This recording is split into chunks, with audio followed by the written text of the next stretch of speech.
You're like a block of ice that never thaws. There's no love left between us. On our wedding anniversary, my wife sobbed as she threw her accusations at me, demanding a divorce and half of my assets. But she had no idea that I had already died once.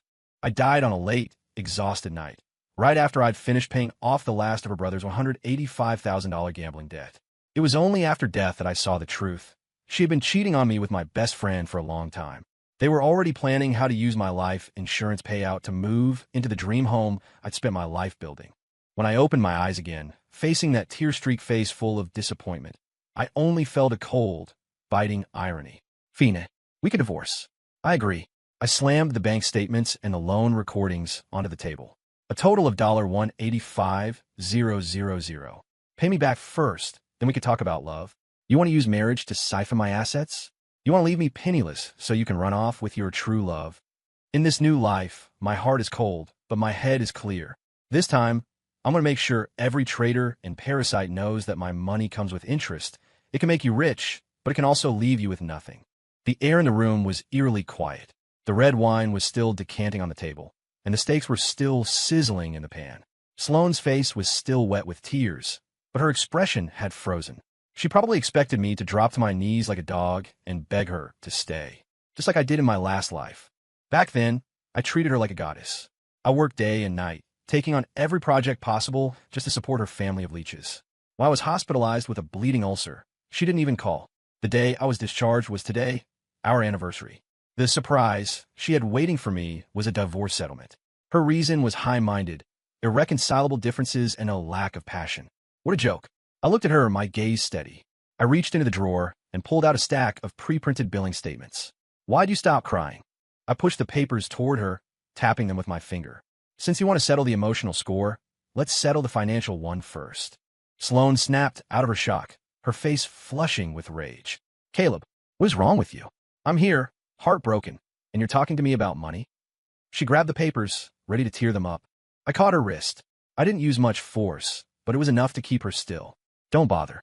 I have backups. I let go and leaned back in my chair, my voice calm.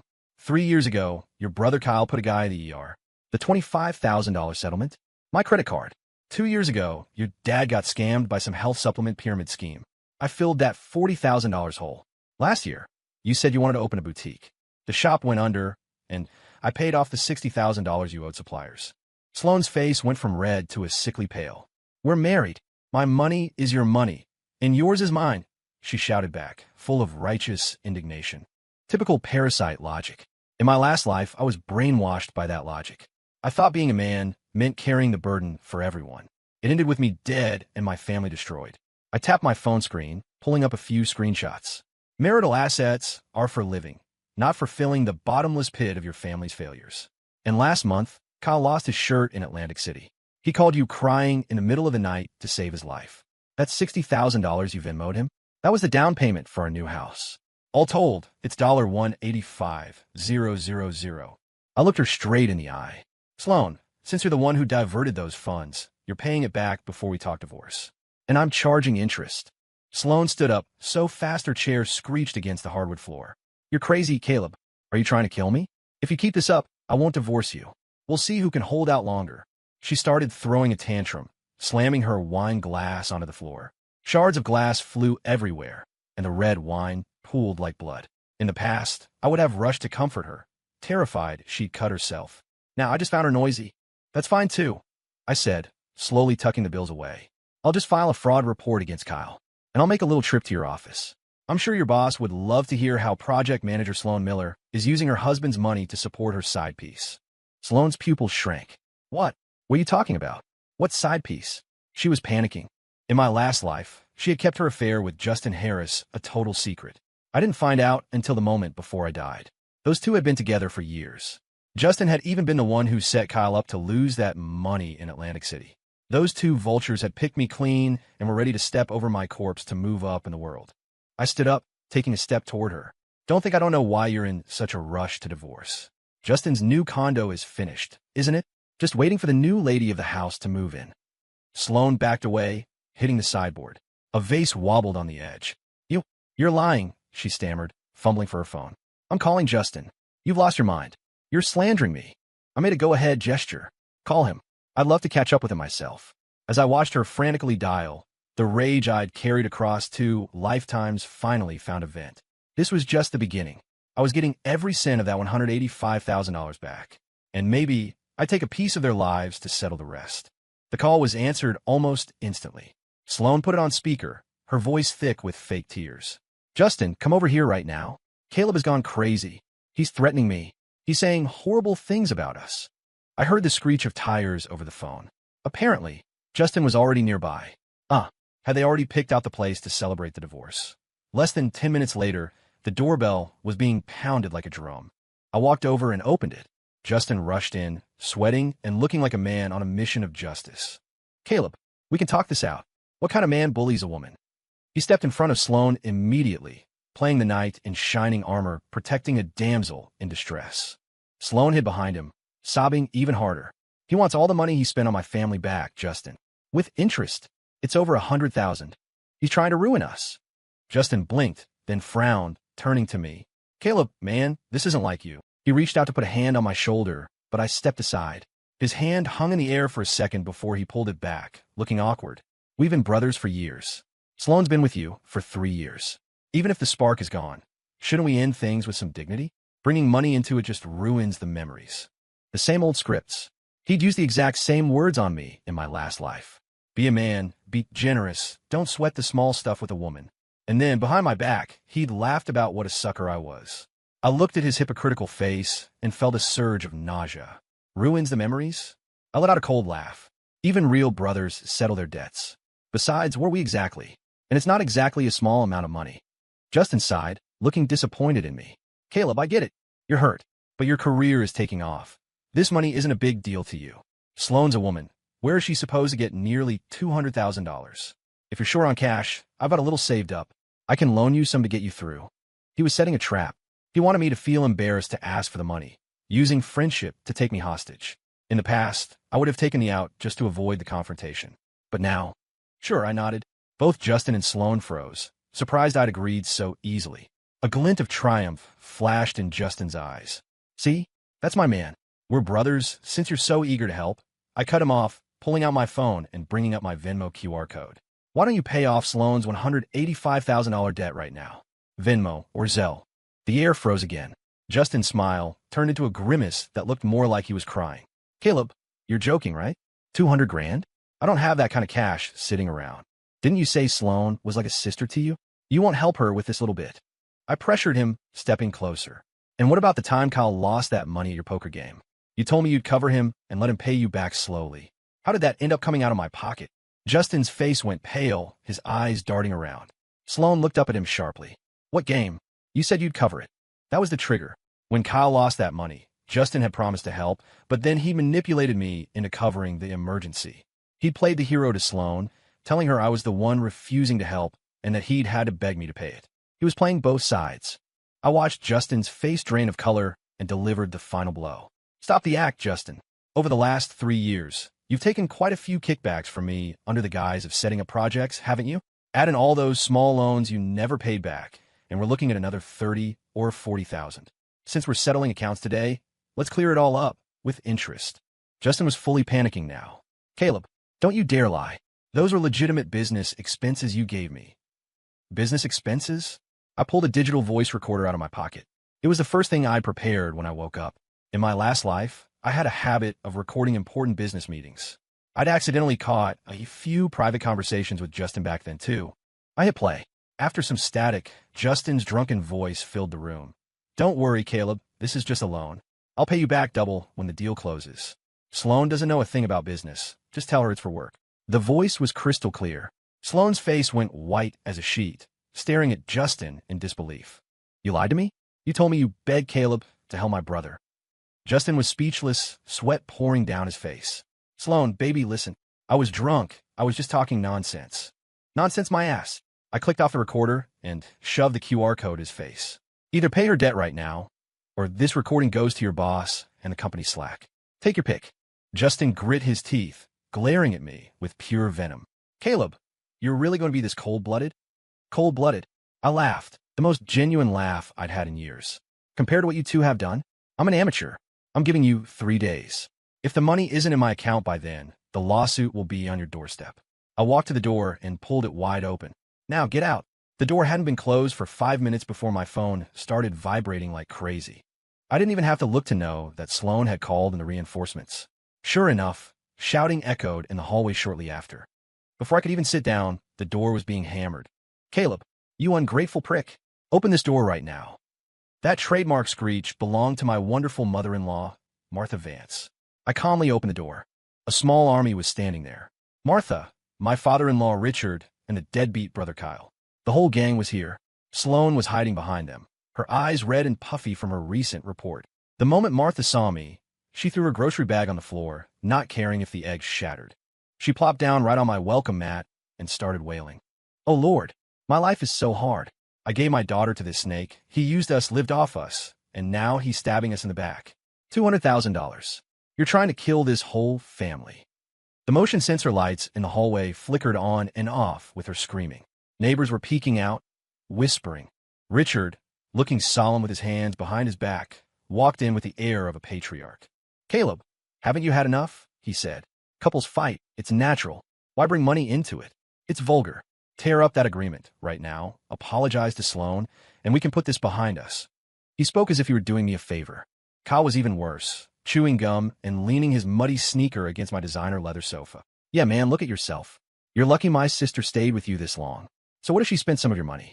You make plenty. What's wrong with sharing with family? We're all one big family. Why be so stingy?" Looking at their ugly, entitled faces, I realized that in my last life, I must have been blind. I'd given my heart and soul to these people. I ignored Martha's wailing and Richard's lecture. I walked straight to Kyle and kicked his leg off my sofa. "Ow!" Kyle wasn't expecting it and face planted onto the floor. "Caleb, you hit me." He scrambled up, ready to swing. I looked him in the eye, my gaze icy. "This is my house.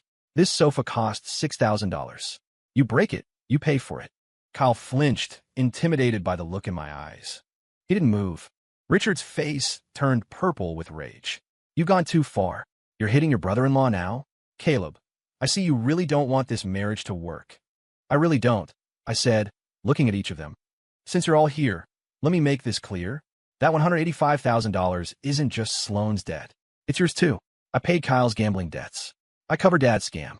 I paid Mom's hospital bills." Their faces darkened with every sentence. Before, I was the son-in-law, so I took it. But now that we're divorcing, the tab is open. Martha scrambled up from the floor, pointing a finger at my nose. "You animal. You gave that money freely. You can't ask for it back." "Exactly. Do you have a promissory note?" "Without a note, it's a gift." Kyle yelled, thinking he'd found a loophole. Legally illiterate, I muttered. I took out my phone and connected it to the living room's Bluetooth speakers. "I figured you'd try to skip the bill." I tapped the screen. Kyle's voice, sobbing and begging, filled the room. "Caleb, please. Save me. These guys are gonna break my hands. I'll pay you back every cent of this 50 grand, I swear. I'll sign anything." Then Martha's voice. "My dear son-in-law, please help Kyle. I'll get down on my knees. We'll sell the house if we have to. We'll pay you back." The recording was deafening. The three of them turned the color of raw liver. Kyle's legs were actually shaking. When did you record that?" "The day you begged me for the money," I said, my eyes sharp as scalpels. "I didn't make you sign a note then because I was soft, but a recording plus the bank transfer records is more than enough for a judge to see a loan agreement. Now, what do you have to say?" Martha was silenced, her lips trembling. Richard pointed a shaking finger at Sloan. "This is the man you married? The man who wants to send his own parents to jail?" Sloan just covered her face and cried, unable to look at me. I walked to the door and threw it wide. I said my piece. 3 days. If the money isn't there, I'll see you in court. Now, take your trash and get out. I pointed at the grocery bag and then at Kyle. Martha tried to start another scene, but I shut her down with a single look. One more word, and I called the police for trespassing. The family shuffled out, leaning on each other. Kyle gave me a hateful look over his shoulder, muttering curses. I didn't care. I shut the door, and the world was finally quiet. But I knew this was just the calm before the storm. This family would do anything for money, and I was ready to tear them out by the roots. After the vultures left, I didn't waste a second. Time is money, especially when dealing with lowlifes. The next morning, I had a locksmith over to replace the smart locks with high-security deadbolts. I wiped Sloan's fingerprints and passcodes from the system. Looking at the new locks, I felt a sense of peace. This house was my premarital asset, The deed was in my name only. In my last life, I'd added her name for security. This time, she wasn't getting a square inch of it. Next stop, the bank. Sloan and I had a joint account where most of my salary went, the family fund, which was really her personal ATM. I showed my ID and marriage certificate, froze the account, and reported all secondary cards lost. While the teller was working, I saw the balance, less than $8,000. I remember depositing a $30,000 bonus last month. I checked the history. Sure enough, last night, the night before she asked for the divorce, there was a $25,000 transfer. Receiver, Justin Harris. Memo, renovation costs. The blood rushed my head. My fists clenched so hard my knuckles popped. She took my money to renovate the house she was going to live in with her lover. Did she think I was already dead? I took a deep breath, pushing down the urge to do something violent. I printed the statement and tucked it into my briefcase. More evidence. Final stop, the sales office. We had put down a $40,000 deposit on a luxury condo overlooking the river. It was Sloane's dream house, supposedly for the kids' future schooling. Now I knew it was meant for her and Justin. I found a sales manager and dropped the contract on his desk. I'm canceling the purchase. The manager was stunned. Mr. Miller, this unit is highly coveted, and you'll lose a chunk of that deposit. Cancel it. I'll take the hit on the penalty, I said firmly. A $40,000 deposit meant a 20% penalty per the contract, but I didn't care. It was worth it just to spite her. Besides, buying that house would have been an endless nightmare. Once the paperwork was done, I took a photo of the cancellation agreement and texted it to Sloan. Message: the house is gone. Your dream life just hit a dead end. My phone exploded in less than a minute. Sloane's voice was so shrill it sounded like nails on a chalkboard. Caleb, you bastard. How dare you cancel a house? I spent 6 months picking that out. That was my life's work. I held the phone away from my ear. Your life's work? I paid for it. My name is on the contract. I do what I want with it. Also, tell Justin to get ready to pay back that $25,000 renovation fee. Otherwise, I'm suing him for theft of marital assets. Sloan screamed into the phone. You're heartless. You're going to hell. Believe what you want, I said and hung up, blocking her number. Just as I put the phone down, another call came in. It was my sister, Maya. In my last life, she was the only one who told me I was spoiling Sloan too much. I'd told her to mind her own business and even fought with her over it. In my previous life, Maya was the only one who cried at my funeral, only to be insulted by the Vance family. When I answered, my voice softened. Hey, Maya. Caleb, you finally woke up. Maya's voice was so excited it was shaking. I just saw a post on Facebook from Justin Harris talking trash about you, and I knew it. I knew you finally dumped that leech. You're my hero, bro. I should have bought fireworks to celebrate. Hearing her voice, my eyes stung. At least in this life, I could protect her. Forget the fireworks. Come over for dinner tonight. I'm making your favorite pot roast. I'm there. And listen, I'm interning at a law firm now, and I know some absolute sharks who specialize in high-asset divorces. If you need someone, I'll get them on the phone right now. Thanks, Maya. I'll take you up on that. I hung up and looked out at the busy Chicago streets. The weight that had been crushing my chest for years finally began to crack. This time, I wasn't just getting my money back. I was going to make every person who hurt us pay a heavy price. The counterattack had just begun. Sloan and Justin's retaliation came faster than I expected. Desperate people move fast, especially when they're trying to secure a payout. That afternoon, my phone was bombarded with notifications. Justin had posted a photo of himself in a hospital bed with a 4-drip. The caption read, "A friend of many years turns his back on me for money. My heart breaks for a sweet girl who gave 3 years of her life only to be kicked out with nothing." Some people have no soul. Common friends were liking and commenting like crazy. What happened? Who screwed you over, Justin? Is it Caleb? I heard they're divorcing. You never really know a guy. He seems so nice. Sloan wasn't idle either. She was playing the victim in every group chat we shared. She claimed I was abusive, that I was cheating, and that I was forcing her into an unfair settlement to make room for my mistress. She even posted photos of some fake bruises. For a moment, I was the public enemy. In the break room at work, colleagues looked at me with disgust and whispered.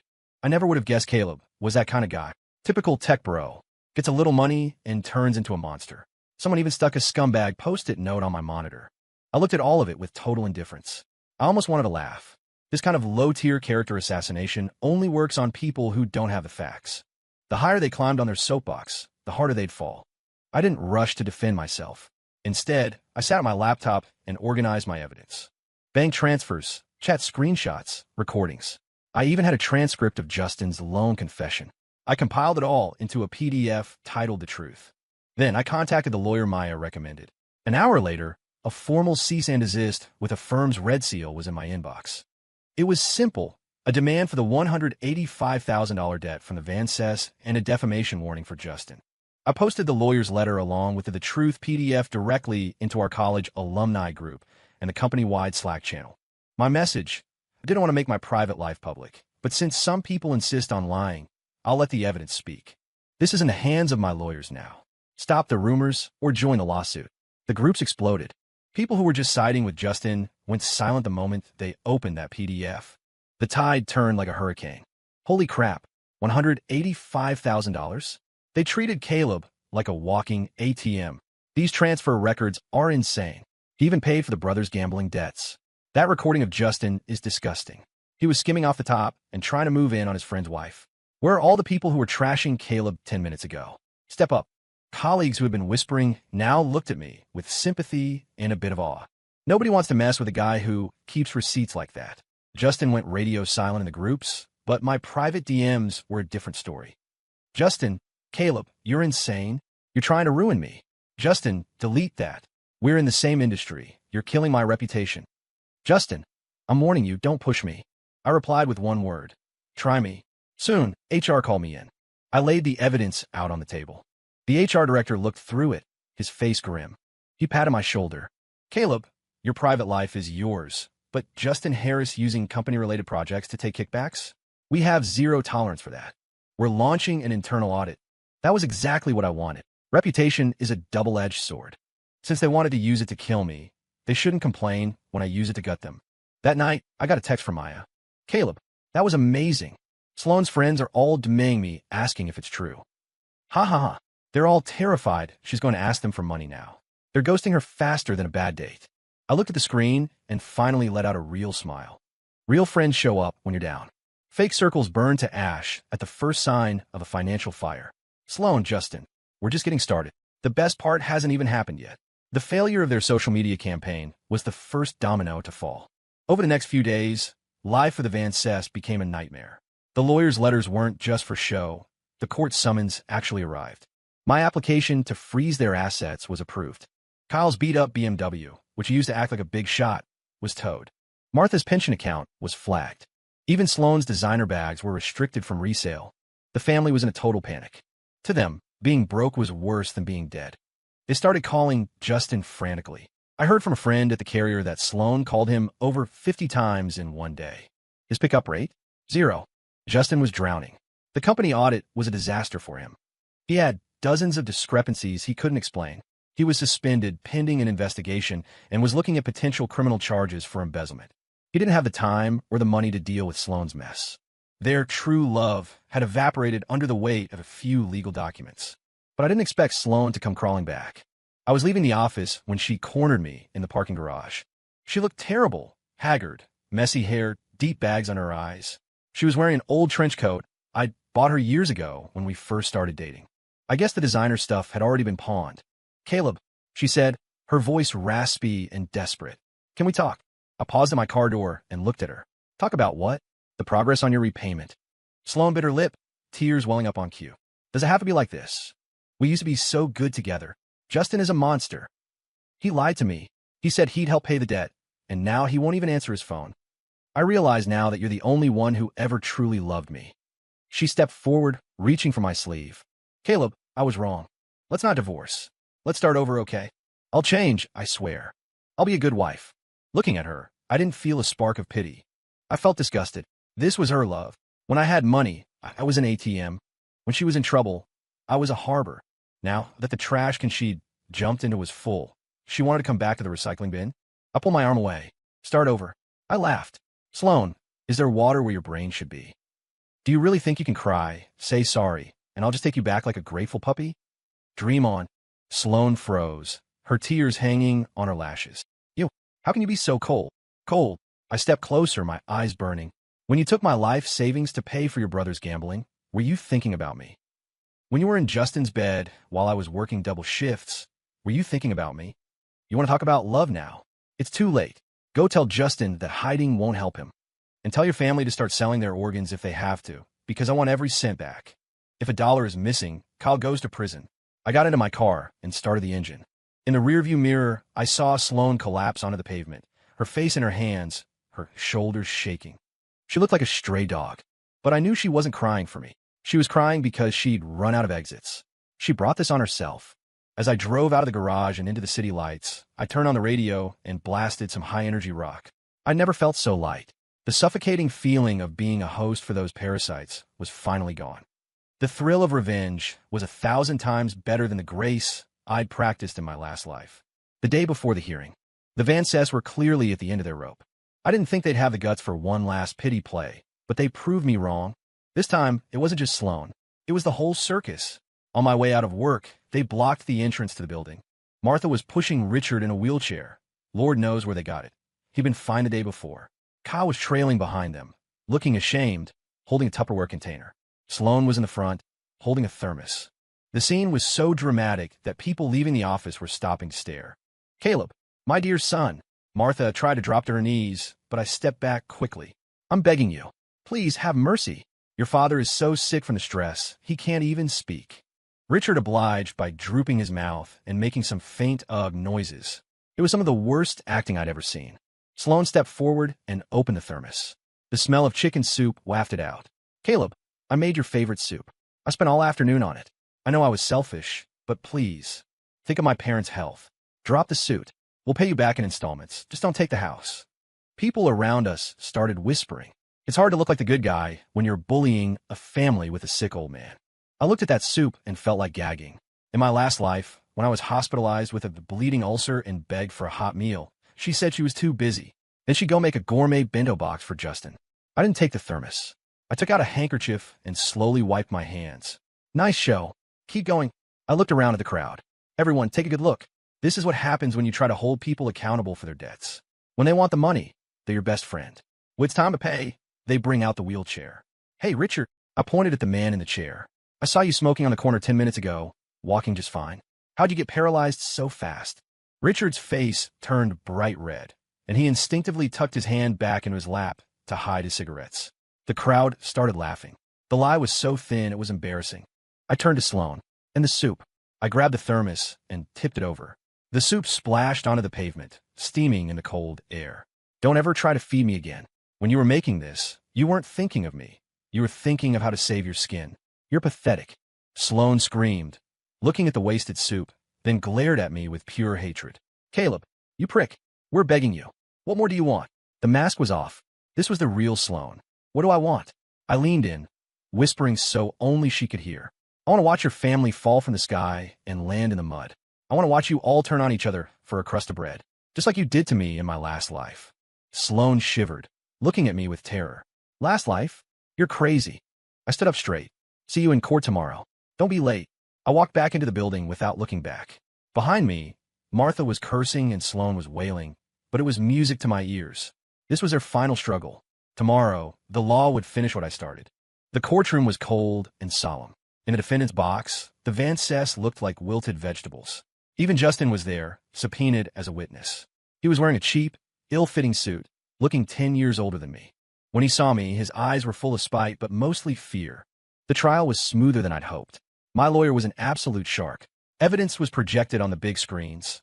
Bank statements, recordings, text logs, even screenshots of Kyle at the casino, which I'd paid a private investigator to find. The chain of evidence was airtight. The Vance's lawyer was a young guy, fresh out of school, probably the only one they could afford. Facing the mountain of evidence, he was sweating and stuttering. "Your Honor," while there were transfers. These were internal family gifts, not loans. The judge looked like she wasn't buying a word of it. When it was Justin's turn to testify, he tried to lie. I didn't know it was a loan.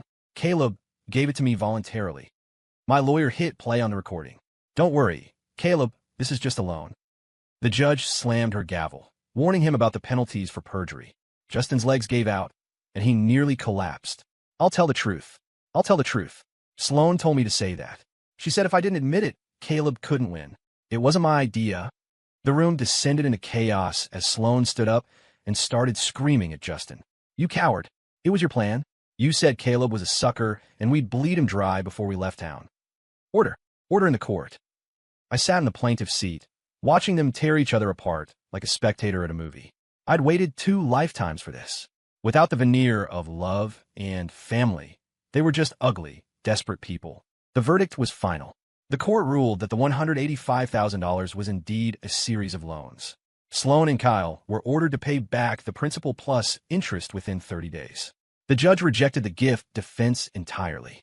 Furthermore, because Sloan had diverted marital assets during the marriage, she was found to be the at-fault party in the divorce, meaning she got almost nothing in the property division. They even had to pay my legal fees. When the verdict was read, Martha fainted for real this time. Richard slumped in his wheelchair, his hands shaking. Kyle looked like a ghost, whispering, "It's over. It's all over." Sloan stared at me, her eyes empty, like her soul had been sucked out. I felt nothing. I packed my files and stood up. As I passed Justin, he grabbed the hem of my pants. "Caleb, bro, I messed up. Please talk to the company. If I go to jail, I'm ruined." I looked down at the hand that used to slap me on the back and kicked it away. "You made your bed, Justin. Hope you find some brothers in prison." I stepped out of the courthouse into the bright, blinding Chicago sun. The air felt incredibly fresh. Maya was waiting for me at the bottom of the steps with a bouquet of sunflowers. "Caleb, we won." She hugged me, beaming. "Yeah," I said, patting her back. "We won." The mountain that had crushed me for 2 lives was finally dust. For the first time, I felt truly alive. A judgment is just the first step. Getting money from a parasite requires force. I didn't give them a chance to stall. The day after the judgment, I filed for a writ of execution. The court seized the Van Cess family home, the only thing they had left. It was in a decent neighborhood. Selling it would cover the $185,000 plus interest. It meant they were going to be homeless. At the same time, Justin's karma arrived. The company audit was completed. Not only had he taken kickbacks, but he'd also leaked proprietary data to competitors. The company called the cops. The day Justin was led out of his cubicle in handcuffs, the whole office watched. I heard he was screaming my name, but nobody cared. Even his party friends had blocked him by then. In the Chicago tech scene, he was radioactive. I heard the fallout. The Van Cess were desperately trying to borrow money to keep the house. But after the Truth PDF went viral, no one would touch them. They started fighting amongst themselves. Apparently, Kyle tried to steal Sloane's last few pieces of jewelry to sell, and he beat her when she resisted. Martha defended her son, calling Sloane a curse who brought the family down. Sloane went to the police station to see Justin, but she was arrested for disorderly conduct after making a scene. Their lives were a joke. I listened to the updates as if they were stories about strangers. My own life was getting back on track. I got a promotion, a raise, and my projects were thriving. I picked up an old hobby, woodworking. I took a class, and there was something incredibly peaceful about turning rough wood into something beautiful. It was a luxury of focus I'd never had. One day, Maya sent me a photo. It was the Van Cess loading their belongings into a beat-up U-Haul. The house had been sold at auction, and the proceeds covered their debt to me. The leftovers were probably only enough to rent a basement apartment. "Maya, bro, does this feel good?" I looked at Martha's slumped back and Sloane's numb expression. I texted back one word: incredible. It really was. Seeing bad people get what they deserve is better than winning the lottery. The day the funds cleared into my account, I took Maya out for a celebratory dinner. It was at that restaurant that I ran into Justin's ex-girlfriend, the one he'd dumped for Sloane. She came over with a glass of wine. "Caleb, well done," she said. "When he left me for Sloane, I knew this day would come. Thank you for doing what I couldn't." We clinked glasses. When you're a good person, the world helps you. When you're trash, karma waits for you at every turn. Justin's prison sentence and the Van Cess bankruptcy were seeds they had planted themselves. I was just the gardener who came a harvest. The Van Cess eventually disappeared to the fringes of the city, but I still heard bits and pieces. Bad news travels fast. Kyle, unable to pay back some high-interest loans he'd taken out privately, got his leg broken and was now permanently crippled. He spent his days begging near the transit stations, hiding whenever he saw a man in a suit. Martha had a stroke from the stress and was partially paralyzed in a low-income care facility, spending her days yelling at nurses. Richard, once the proud patriarch, was now seen picking through discarded produce at the market to save a few dollars. And Sloane. She went from being a high-level project manager to a retail clerk at a discount mall. I heard she'd been fired several times for her attitude. One weekend, I went to the mall to buy a birthday gift for Maya. In a fast fashion outlet, I saw Sloane folding clothes. She was painfully thin. She was in a cheap uniform, her hair dry, yellowish mess tied in a limp ponytail. The arrogance in her eyes was gone, replaced by exhaustion. A customer was berating her because a shirt was the wrong size. "Is this your first day?" How hard is it to find a medium? Sloane kept her head down, bowing and apologizing. I'm so sorry. I'll find it right now. She looked nothing like the woman I'd married. I stood a few yards away, watching silently. I didn't go over to mock her, nor did I hide. She was just a stranger. Sloane sensed someone watching and looked up. Our eyes met. She froze, and the shirt she was holding dropped to the floor. Her lips moved as if she wanted to say my name, but no sound came out. I saw the regret, the shame, and the panic of being seen like this. She quickly knelt to pick up the shirt, trying to hide her face. Her shoulders were shaking. I didn't stay. I turned and walked to another department. Her life was no longer my concern. I had my money, and I had my dignity. She would spend the rest of her life in the shadow of what she'd lost. That was the ultimate punishment, remembering the luxury while living in the dirt. I bought Maya a necklace. It was expensive and beautiful. I didn't even blink when I swiped my card. This was the life I was supposed to have, the ability to love myself and my family. The trash had been swept away. With the Vance family gone, my savings grew rapidly. My woodworking skills were actually getting quite good. I'd even made a rocking chair for my balcony. It was a gift for my future self. At the woodworking studio, I met Riley Bennett. She was an illustrator with bright eyes and hands that were always stained with ink or paint. I first noticed her when she was struggling to sand a piece of stubborn mahogany. She was covered in sawdust, but smiling like a kid. Need a hand? I offered her some higher grit sandpaper. She looked up, her eyes sparkling. Thanks. This one is as stubborn as I am. At that moment, I felt the ice around my heart finally melt. We started hanging out, discussing wood grain, hitting up flea markets for materials. When I worked late, she'd send me a funny doodle with the caption hang in there, Corporate Warrior. When she was stuck on a project, I'd take her for a walk along the lake. There were no games, no demands, just sharing a life. Maya met Riley once and was immediately sold.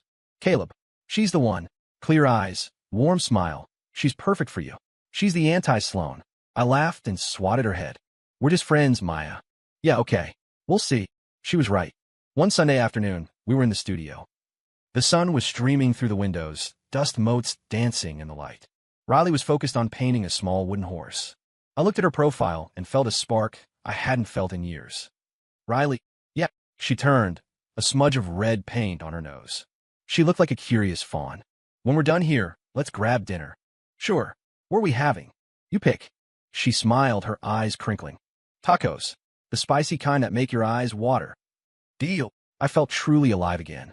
Not because of revenge, but because of this simple, warm moment. I reached out and gently wiped the paint off her nose. She blushed. The air smelled of cedar and possibilities. This was how life was supposed to be. The nightmare of my past marriage was like old skin. I'd shed it, and the new skin underneath was tougher and more sensitive to the warmth. The end of the story was, as always, a bit dramatic. On the weekend, Riley and I officially started dating. We ran into Sloane. It was the first snow of the winter. Riley was tucked under my arm, holding a hot latte, telling me about a new book she was illustrating. We stopped at a bakery to look at the display. I want that strawberry one. Riley pointed at a cake, teasing me. You got it. I laughed, reaching for the door. Next to us, I heard a heavy thud. I turned.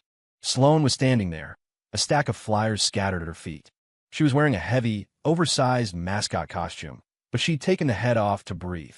Her face was bright red from the cold, and her hair was matted with sweat. This was her life now, dressed as a cartoon character in the freezing wind, handing out coupons. She stared at us. She looked at Riley's high-quality wool coat, a gift from me. She saw the way I wrapped my scarf around Riley to keep her warm, a tenderness she'd never valued.